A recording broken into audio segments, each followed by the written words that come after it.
Hi y'all, I'm Brandy. Welcome to Sewing Back. I am fixing to go and do another garden tour. Not my garden. I'm actually going to not a garden. I'm going to a berry patch farm, and so, or not berry patch farm. That's actually the name of another farm.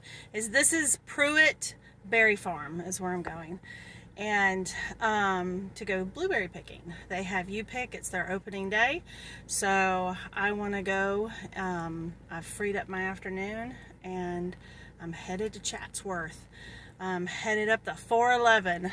411, if you do not know, that area is part of the Trail of Tears from our history and sad history, but that was the route that we have New Echota up in that area, which was the Cherokee Nation's home, and they actually had to leave their home with what they had on, and they followed down 411 on the Trail of Tears.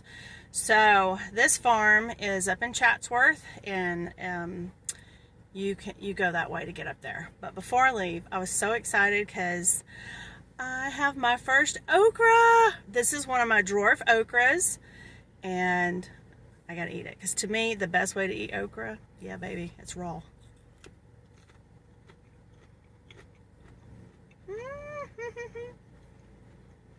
So good.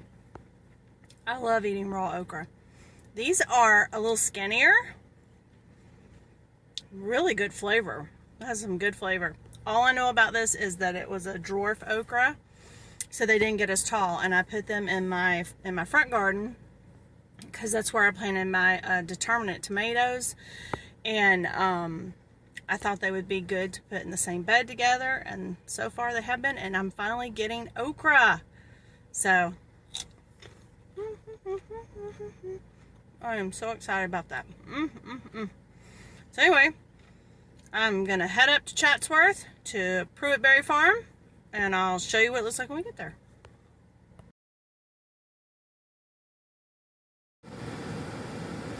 Alright, so I just got here. Boy, this was a lot of windy roads and really out in the country.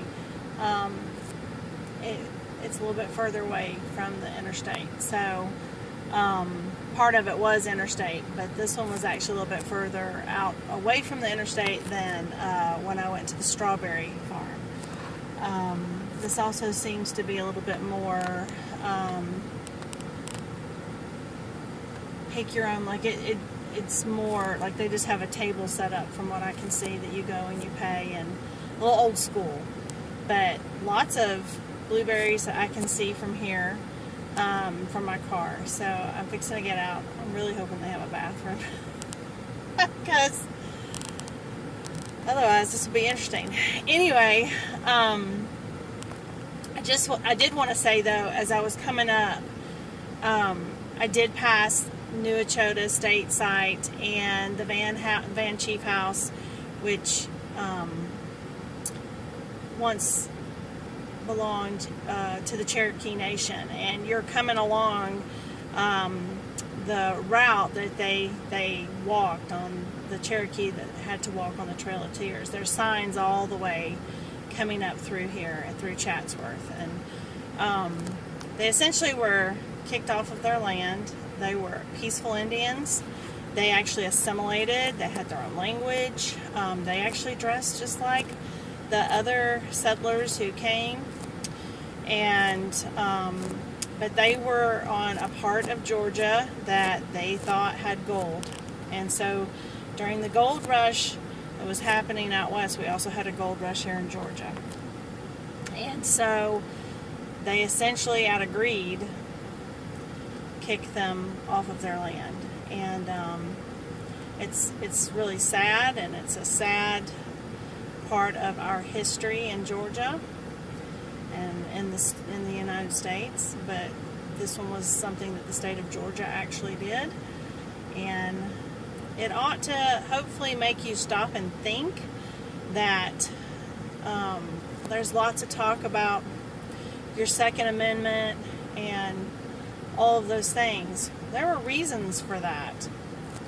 And because there is a time when governments can become so corrupt. And, you know, I'll let you let your mind go to where that goes. But our governments have been corrupt at different times in history and then been pulled back by the people. And I would say we are living in another very corrupt time in history in so many ways. So, in maybe more ways than ever, on so many levels of corruption and greed. And it's really sad. It's really sad. So it just struck me as I was coming up here to go blueberry picking, as I passed those things. And I've actually been to those sites. I've been several times. I've actually done field trips there with homeschool kids. I've set up, and it's worth going and visiting. It's worth learning your history. And but I was reminded, because my stepdad, I call him Richard, he is part Cherokee, his family on his mom's side.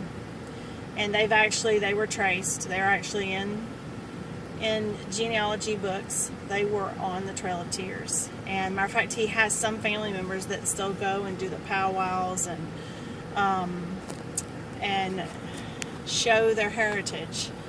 And it just made me so sad, because they are probably some of the most precious, kindest, generous, hospitable people I know. And they would give you the shirt off their own back. True story. So I would just say, have some discernment, have some wisdom, and be aware. Because you just never know. But anyway, that's kind of heavy for a farm tour, but I couldn't help it as I was driving through, and so many windy roads, and these people, many of them walked without shoes, cold, hungry. I don't know, I just couldn't kind of shake it. And so I just wanted to mention it. And if you're in Georgia, a great thing that you can do if you want to come blueberry picking, because it's blueberry picking season. This is their opening day at the farm. And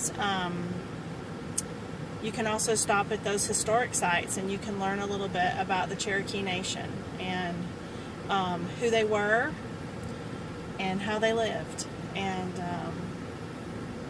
I just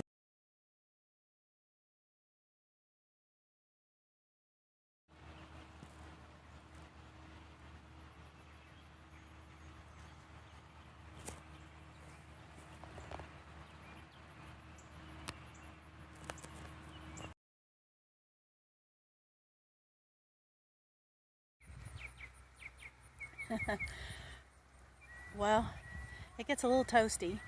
Mighta shoulda wore a big brimmed hat, but that's okay. It was overcast and I really didn't think about it. But this, y'all look, can you see? I'm almost to my gallon, and so really peaceful.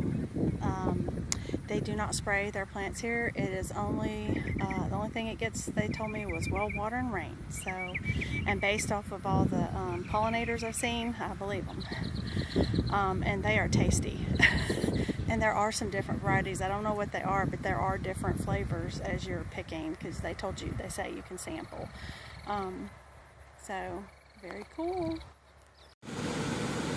Alright, so just finished blueberry picking up here at Pruitt Family Farm. They have 5 different varieties of blueberries. They don't know all of them because they did not actually plant most of these berry bushes. They told me they were planted between 1974 through 1977 on most of them. Now they have a few that are, you know, that they had some that got sick and they've had replaced, but they know they have some Climax, and they know some High Bush, and I believe it's not Titan,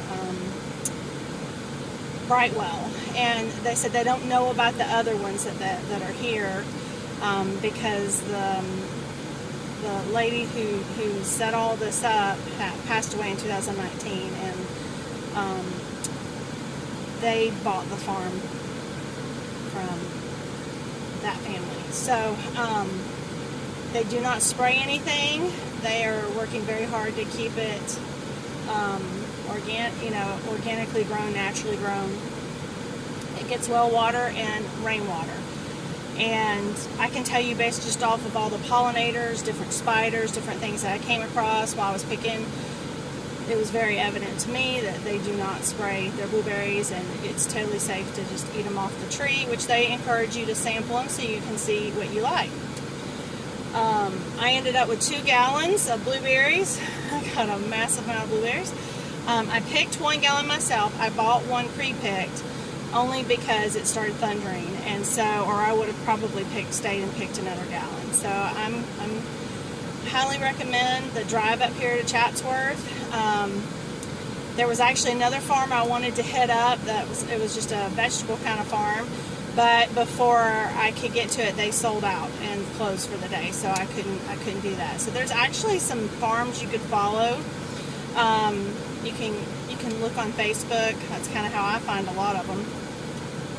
There's other sites you can look at, but I typically kind of search on Facebook for farms in my area that have farm stands or whatever. And so this was a nice treat. It did get kind of warm. I probably am going to have a little bit of a sunburn. Should have worn my wide brim hat. Didn't think about that, but that's okay. It had a nice breeze, and when you were kind of in between the berry bushes and the rows, you had some coverage, so it was nice. They're hoping to be selling through the end of July. They said they may actually have enough to sell into the first week of August, and then they'd be closed for the season. Blueberries, you have blueberries that come in at different times, and so you have early ones, mid-season, and late season. And so they feel like they're going to have a pretty good crop this year. They're very thankful. They don't know if they're going to have a great blackberry crop. They're having some issues with beetles, and so they just don't know yet. So you may find that they will have blackberries, if you come. They didn't have that available today. So anyway, I highly recommend it. Sweet family, and I enjoyed it. I enjoyed my time here. So find a local farm if you don't have it. If you can't grow it yourself, find a local farm and support them. Make those connections. This was just a fun experience. Just like, it was real tranquil, just like when I went strawberry picking. So I highly recommend Pruitt Berry Farm in Chatsworth, Georgia. Until next time.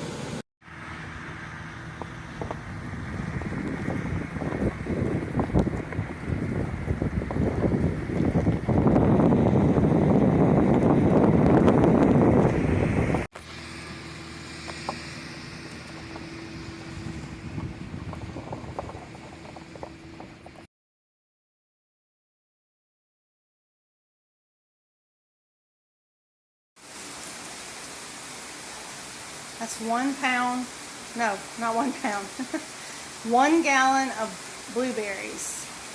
No, sir. No, sir. Those are not for you. I was told to let them kind of dry out this way and then bag them up and freeze them. That's what I'm going to do.